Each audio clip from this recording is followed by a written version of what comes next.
Welcome to the deep dive. Today, we're jumping into a really influential book. It's Robert Kiyosaki's Rich Dad, Poor Dad, and it genuinely shifted how millions think about money, work, wealth. It really did. It challenges so much conventional wisdom, almost turns it upside down. Totally. So our mission today is to, unpack the core ideas, give you a solid grasp of Kiyosaki's message, hopefully spark some aha moments for you along the way. Absolutely.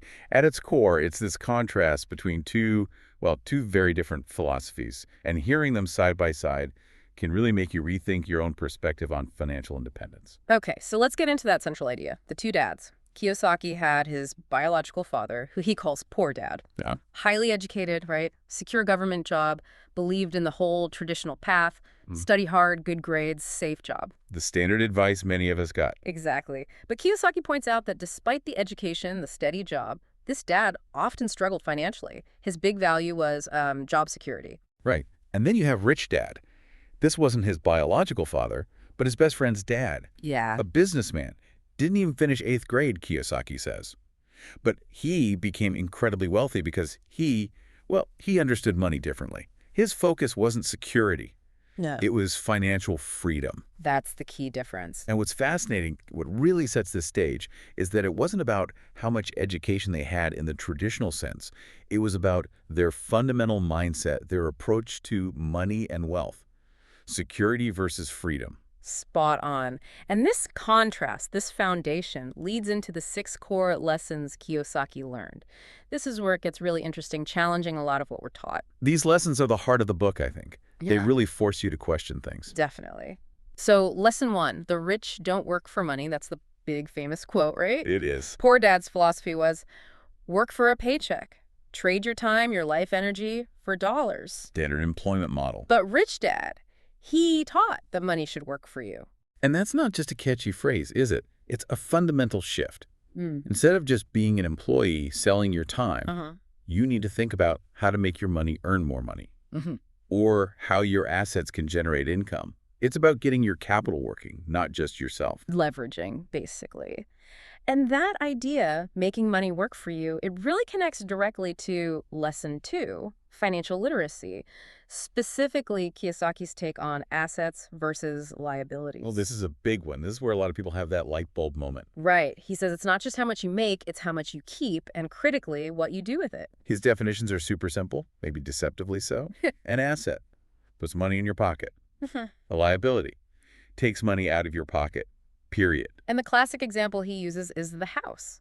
Most people think their home is their biggest asset. Right, the American dream asset. But Kiyosaki challenges that. If you're paying mortgage, taxes, insurance, repairs every month, and it's not generating income, Then it's taking money out of your pocket. So, by his definition, it's a liability. It forces you to look really hard at where your money is going each month. Is this purchase helping you build wealth, or is it draining it? exactly. The rich, he argues, focus their energy and money on acquiring things that do put money in their pockets. Investments, maybe rental properties, businesses, income-producing assets. Which flows perfectly into lesson 3, mind your own business. Uh-huh. He observes that most people, the poor and middle class, spend their lives working for someone else's business, their employer's business. Or the government, or the bank through interest payments. Right. You're building your asset column. Rich Dad's advice, mind your own business. Focus on building your asset column. And again, this isn't necessarily saying quit your job tomorrow. No, not at all. It's more about, even while you have a job, you should be building something for yourself on the side. Your own investments, maybe a small business venture, developing intellectual property. Something that generates income or grows in value, independent of your paycheck. Building your own economic engine, as you said. Reducing that dependency. Precisely. Okay. Lesson 4 gets into something that can feel a bit complex. Understanding taxes and the power of corporations. Yeah, this can seem intimidating, but his point is fairly straightforward. It's about understanding the rules of the game. He contrasts how different groups handle money flow.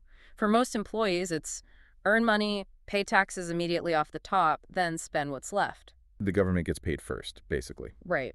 But the rich, often using corporations, can structure things differently. The corporation spends money on legitimate business expenses. Which can include things individuals can't deduct. Exactly. And then the corporation pays taxes on the remaining profit. So taxes are paid last, not first. It's about legally using the tax code and business structures to your advantage. It's not about illegal evasion. It's financial intelligence about the system itself, knowing the rules. Makes sense. Yes. Then lesson 5, which always grabs me, the rich invent money. It sounds almost mystical, doesn't it, like alchemy? Yeah, but what's he actually mean? Well, he's not talking about counterfeiting.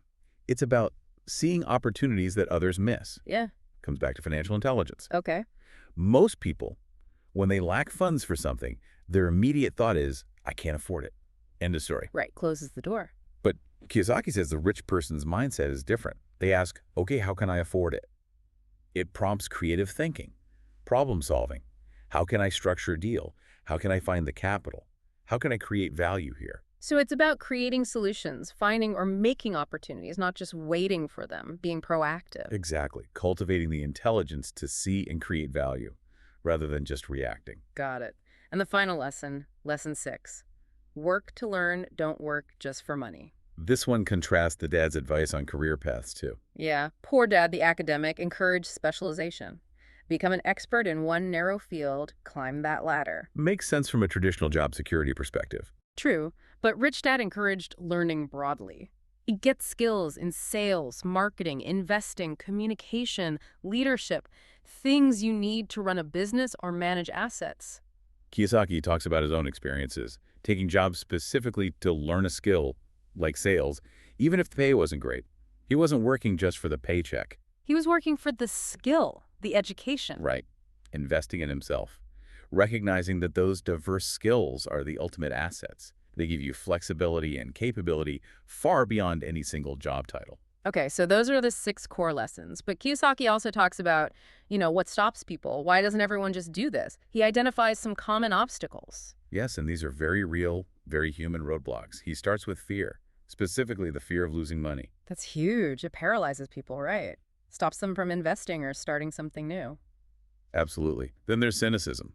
Listening to all the negativity, the doubts from others, or even your own inner critic saying, that'll never work, it's too risky. Yeah, the yeah, but crowd. Exactly. That can kill momentum fast. He also mentions laziness. And this isn't just sitting on the couch. It can be disguised as being too busy with less important things to focus on actually building assets. Ooh, that's a sneaky one. Busyness is an excuse. It can be. Yeah. Then bad habits. Like the habit of spending money as soon as you get it, maybe paying yourself last instead of first when it comes to investing. Getting trapped in that earn-spend cycle. All right. And finally, arrogance. Thinking you already know everything about money. Which means you stop learning. Precisely. If you think you've got it all figured out, you close yourself off to new ideas, new strategies, learning from mistakes. It's a major barrier to growth. So overcoming these, it sounds like it's as much about mindset and personal discipline as it is about financial tactics. I think that's a huge part of this message. It requires self-awareness to even recognize these obstacles in yourself, and then the discipline and resilience to push past them. Continuous learning is key. So theory is great, obstacles identified, but what about action?